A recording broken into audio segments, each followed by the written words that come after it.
Assalamualaikum warahmatullahi wabarakatuh. Pada kesempatan kali ini, kelompok kami yang beranggotakan yang pertama ada Hendra Bintang Hermansyah dengan NIM 132000056.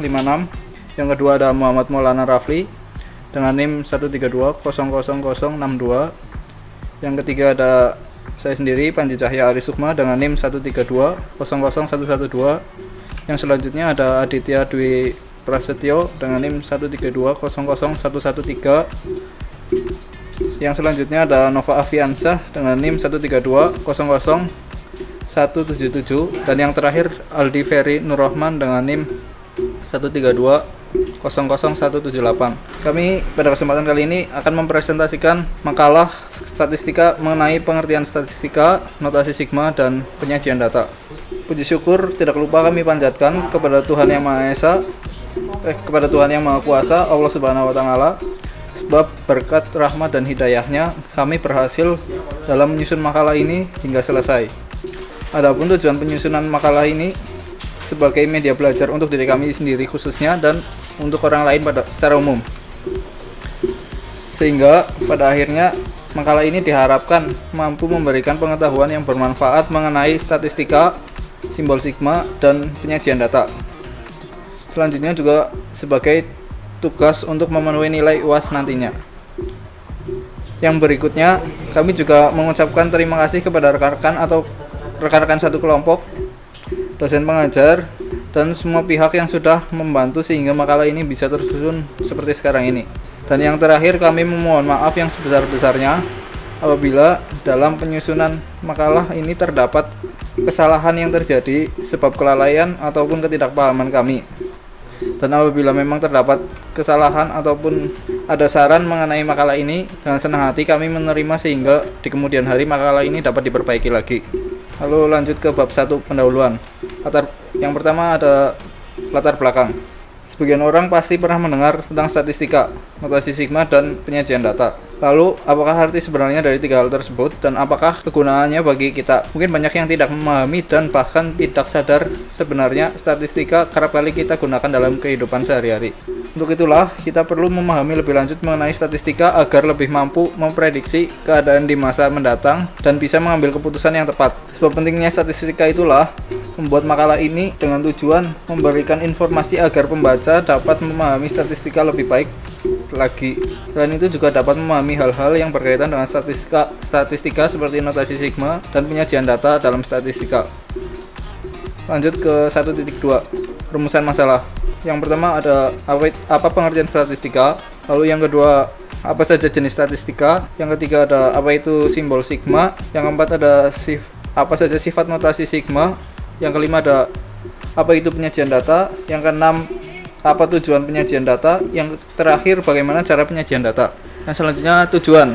Yang pertama untuk mengetahui pengertian statistika, yang kedua mampu memahami jenis-jenis dari statistika, yang ketiga mampu memahami notasi sigma, yang keempat mampu memahami sifat-sifat notasi sigma, yang kelima mampu memahami arti dari penyajian data dan tujuannya, yang keenam mampu memahami cara penyajian data. Lanjut ke bab 2. Bab 2 ada pembahasan mengenai statistika. Yang pertama, pengertian statistika. Statistika adalah sebuah ilmu yang mempelajari bagaimana cara merencanakan, mengumpulkan, menganalisis, dan menginterpretasikan dan akhirnya mempresentasikan data. Singkatnya, statistika adalah ilmu yang bersangkutan dengan suatu data. Istilah statistika berbeda dengan statistik. Statistika pada umumnya bekerja dengan memakai data numerik yang dimana adalah hasil cacahan maupun hasil pengukuran yang dilakukan dengan menggunakan dua data kategori yang diklasifikasikan menurut sebuah kriteria tertentu. Sedangkan statistik adalah data itu sendiri, informasi atau hasil penerapan algoritma statistik pada suatu data tersebut. Yang selanjutnya 2.2 jenis statistika. Ada dua macam statistika, yaitu statistika deskriptif dan statistika inferensial. Pengklasifikasian menjadi statistika deskriptif dan inferensi dilakukan berdasarkan aktivitas yang dilakukan. Berikut ini pembahasannya. Statistika deskriptif. Statistika deskriptif adalah ilmu statistika untuk mengumpulkan informasi dalam bentuk deskripsi. Informasi yang diperoleh terbagi menjadi dua jenis, yaitu pemusatan data dan penyebaran data. Pemusatan data memberikan informasi tentang nilai-nilai, nilai rata-rata atau mean, nilai tengah atau median, dan nilai terbanyak dari simpulan data atau modus. Sedangkan penyebaran data memberikan informasi mengenai rentang data, simpangan rata-rata, varian, dan simpangan baku. Statistika deskriptif berkenaan dengan bagaimana data dapat digambarkan, dideskripsikan, atau disimpulkan, baik secara numerik ataupun secara grafis, untuk mendapatkan gambaran sekilas mengenai data tersebut, sehingga lebih mudah dibaca dan bermakna. Penyajian data statistika deskriptif antara lain yaitu tabel, diagram, grafik, dan besaran-besaran lainnya di dalam majalah atau koran. Yang selanjutnya, statistika inferensi atau statistika induktif. Statistika inferensial adalah ilmu statistika yang berkenaan dengan pemodelan data dan melakukan pengambilan keputusan berdasarkan analisis data. Misalnya melakukan pengujian hipotesis, melakukan estimasi pengamatan masa mendatang atau prediksi, membuat pemodelan hubungan seperti korelasi, regresi, ANOVA, dan deret waktu, dan sebagainya. Statistika inferensial merupakan suatu metode yang dapat dipakai untuk menganalisis kelompok kecil dari data induknya maupun sampel yang diambil dari populasi. Statistika inferensial ini merupakan suatu rangkaian dari semua metode atau cara yang berkaitan dengan analisis sebagian data, yang mana selanjutnya akan sampai pada peramalan ataupun penarikan kesimpulan tentang keseluruhan data induk dari populasi tersebut. Generalisasi yang mempunyai ikatan dengan statistika inferensial memiliki sifat yang tidak pasti.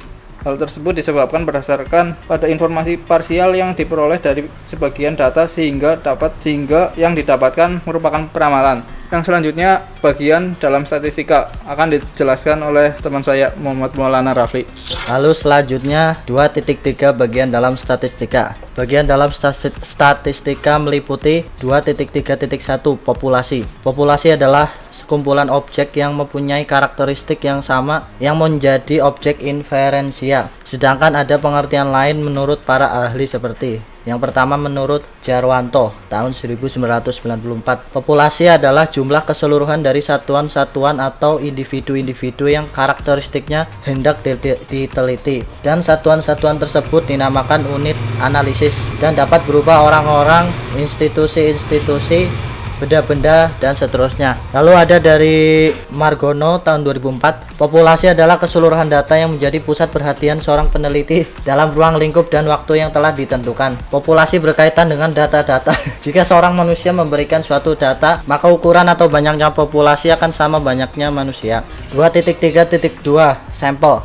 Sampel adalah elemen yang merupakan bagian dari populasi. Untuk pengambilan sampel sendiri terbagi menjadi 4 jenis, yaitu yang pertama ada random sederhana atau simple random sampling. Pengambilan sampel mempunyai kecepatan yang sama dengan lalu stratified random yang populasinya dibagi-bagi menjadi beberapa bagian atau stratum. Anggota-anggota dari stratum dipilih secara random, kemudian dijumlahkan. Jumlah ini membentuk anggota sampel. Yang ketiga ada sistematis atau systematic sampling. Adalah pengambilan sampel berdasarkan urutan tertentu dari populasi yang telah disusun secara teratur dan diberi nomor. Lalu ada luas sampel kelompok atau cluster sampling. Adalah pengambilan sampel tidak langsung memilih anggota populasi untuk dijadikan sampel, tetapi memilih kelompok terlebih dahulu. Yang termasuk sebagai sampel adalah anggota yang berada dalam kelompok terpilih tersebut. Jika kelompok-kelompok tersebut merupakan pembagian daerah-daerah geografis, maka cluster sampling ini disebut juga area sampling. Lalu ada 2.3.3 data. Data adalah fakta-fakta yang dapat dipercaya kebenarannya. Data dapat dibedakan berdasarkan 4 hal, yaitu yang pertama ada sifatnya. Pengambilan data berdasarkan sifatnya dapat dikategorikan menjadi yang pertama, data kualitatif adalah data yang disajikan bukan dalam bentuk angka, misalnya agama, jenis kelamin, daerah, suku bangsa, pangkat pegawai, jabatan pegawai, dan sebagainya. Lalu yang Kedua, ada data kuantitatif, adalah data yang disajikan dalam bentuk angka. Lalu yang selanjutnya ada waktunya. Pengambilan data berdasarkan waktunya dapat dikategorikan menjadi A. Data silang cross section, adalah data yang dikumpulkan pada suatu waktu tertentu yang bisa menggambarkan keadaan atau kegiatan tersebut. Lalu yang B, data berkala time series, adalah data yang dikumpulkan dari waktu ke waktu. Lalu yang ketiga, cara memperolehnya. Pengambilan data berdasarkan cara memperolehnya dapat dikategorikan menjadi A. Data primer, adalah data yang didapatkan langsung dari responden. Contoh data pegawai negeri sipil di BKN, data registrasi mahasiswa di suatu universitas dan sebagainya. Lalu yang B, data sekunder.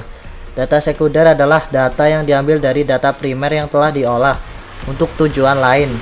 Contoh data perkawinan antara umur 17 sampai dengan 20 tahun di Indonesia yang diambil dari Departemen Agama untuk tujuan analisa setiap suku bangsa di Indonesia.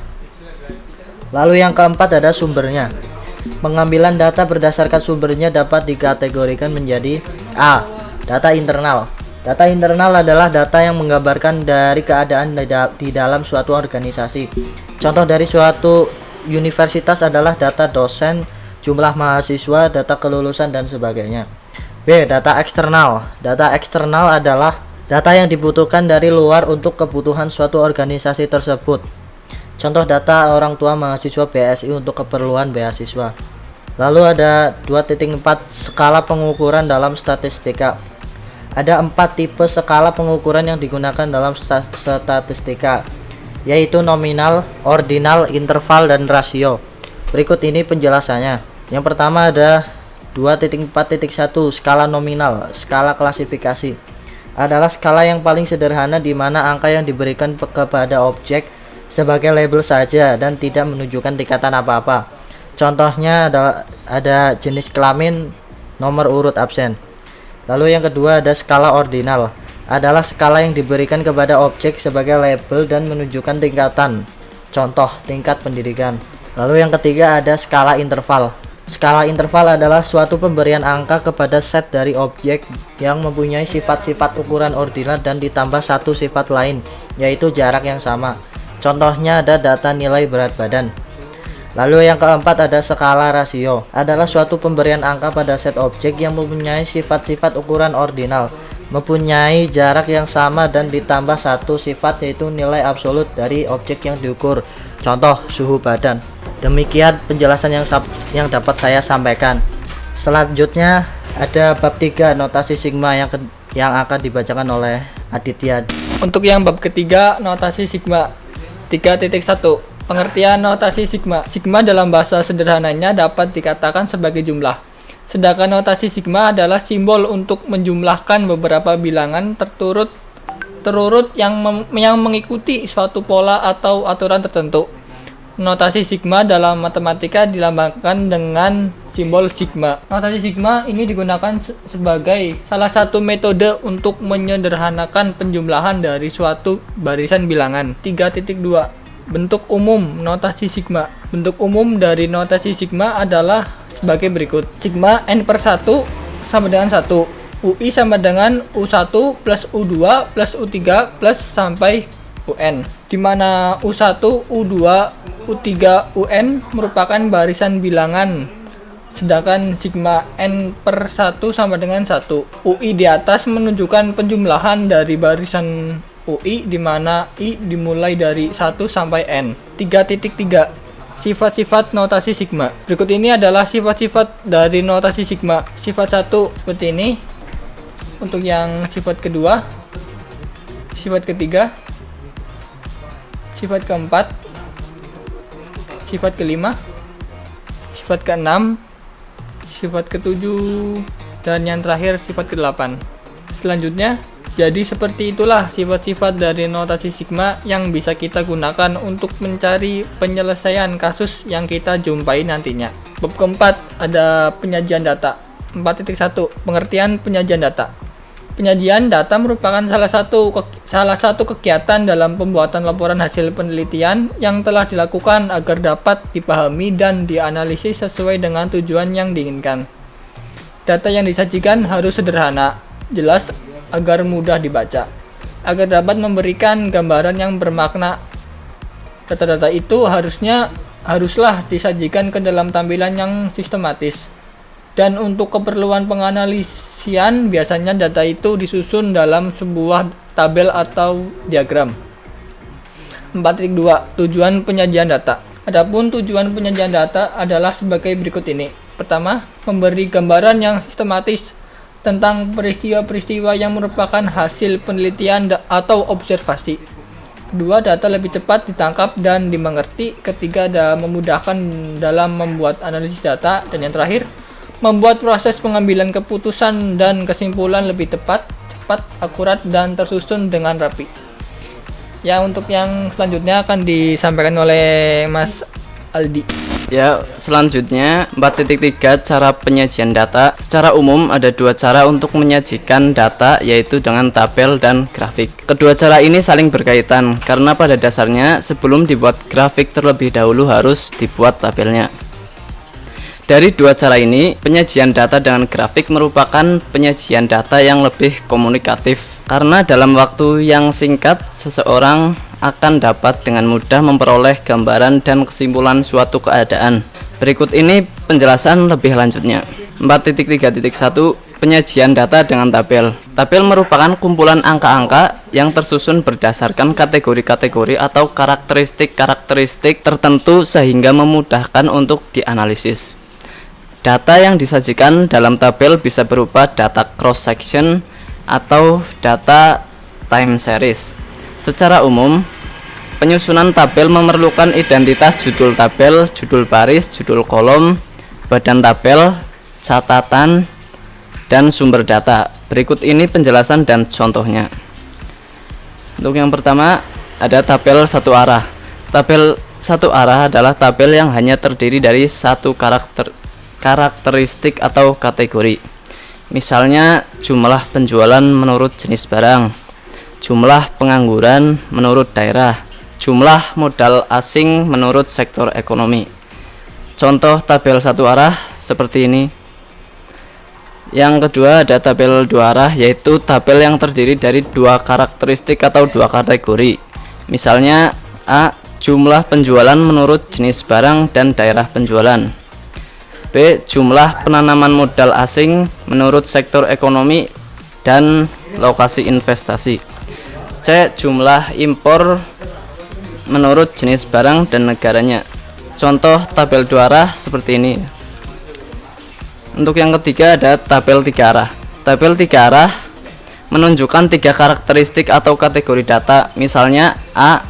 Jumlah investasi menurut jenis usaha, negara asal dan lokasi investasi. B. Jumlah produksi menurut jam kerja atau shift, jenis mesin dan kualitas barang. Contoh tabel tiga arah adalah seperti ini. Ya, untuk selanjutnya akan dilanjutkan oleh Nova Aviansyah. Ya, saya melanjutkan dari Aldi tadi. Ini sampai ke 4.3.2 penyajian data dengan grafik. Selain menyajikan data dengan menggunakan tabel, kita dapat menggunakan grafik, yaitu gambar-gambar yang menunjukkan secara visual.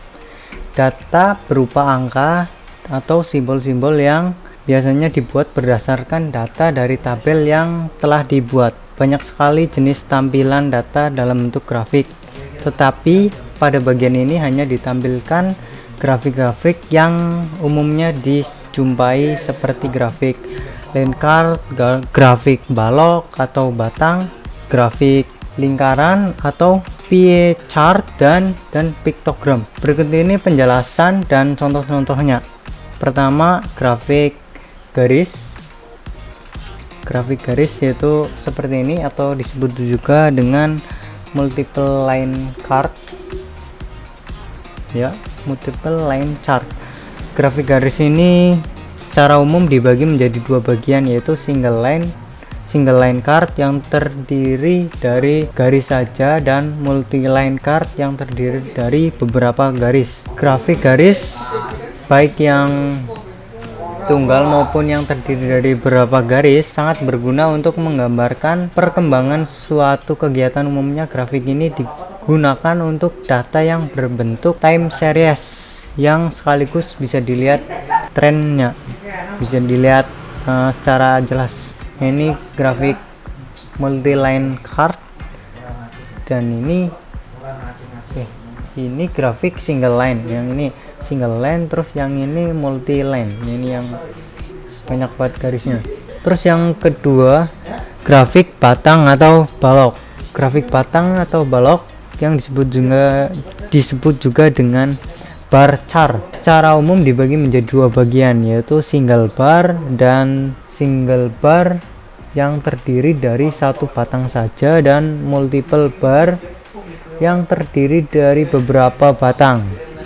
Nah, ini contohnya, ini berapa batang, dan ini single bar. Grafik batang baik yang tunggal maupun yang terdiri dari beberapa batang sangat berguna untuk menggambarkan perbandingan suatu kegiatan. Grafik ini digunakan untuk data yang berbentuk cross section dan time series. Ini contohnya, contoh grafik single bar, dan ini contoh grafik multiple bar. Yang selanjutnya, yang ketiga, grafik lingkaran. Grafik lingkaran atau disebut juga dengan pie chart secara umum dibagi menjadi dua juga bagian, yaitu single pie chart yang terdiri dari satu lingkaran saja, dan multiple pie chart yang terdiri dari beberapa lingkaran grafis. Grafis lingkaran baik yang tunggal maupun yang terdiri dari beberapa lingkaran sangatlah berguna untuk menggambarkan perbandingan suatu kegiatan berdasarkan nilai-nilai karakteristik satu dengan yang lain dan dengan keseluruhan, atau biasanya dalam presentase.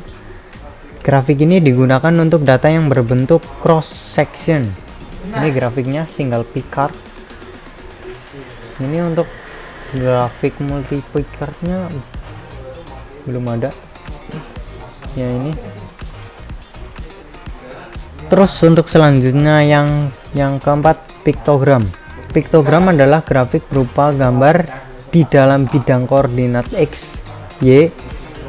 Dinyatakan gambar-gambar dengan suatu ciri khusus untuk suatu karakteristik. Misalnya, untuk menyatakan jumlah mobil pada tahun tertentu dapat digambarkan berupa gambar mobil secara sederhana. Tiap gambar mewakili suatu jumlah tertentu. Contoh piktogram ini menggunakan gambar manusia. Nih, tingkat pendidikan TK, SD, SMP, SMA, jumlah manusia. Ini satu manusia ini mewakili 200 orang. Berarti ini ada 1 2 3 4 6 7 8. Ini 8 setengah. Berarti 200 100 1 2 8 700. Ya 700. 8 ya. 1 2 3 4 5 6 7 7 kali 2 14 15 1500. Ya, untuk bab 5 dilanjutkan dengan Bintang Hermansyah. Ya, bab 5 kesimpulan. Pada akhirnya dapat kami simpulkan bahwa statistika adalah ilmu yang cukup penting dan memiliki peranan yang cukup besar dalam kehidupan, khususnya dalam memprediksi peristiwa di masa mendatang. Akan tetapi, untuk memahami lebih lanjut mengenai statistika, kita diwajibkan untuk memahami terlebih dahulu mengenai hal-hal yang berkaitan dengan statistika seperti populasi, sampel, dan data, sehingga pada akhirnya kita mampu melakukan analisis data dan melakukan prediksi dengan akurat. Selanjutnya, setelah dapat menganalisis data, tentunya data tersebut akan kita ubah menjadi sebuah tampilan yang lebih mudah dipahami seperti dalam bentuk tabel ataupun grafik. Untuk dapat menghasilkan data dalam bentuk tabel ataupun grafik yang dapat dengan mudah dipahami, kita perlu melakukan analisis data yang akurat. Selain itu, kita juga harus memahami mengenai penyajian dan data secara baik dan benar. Assalamualaikum warahmatullahi wabarakatuh. Sekian, terima kasih.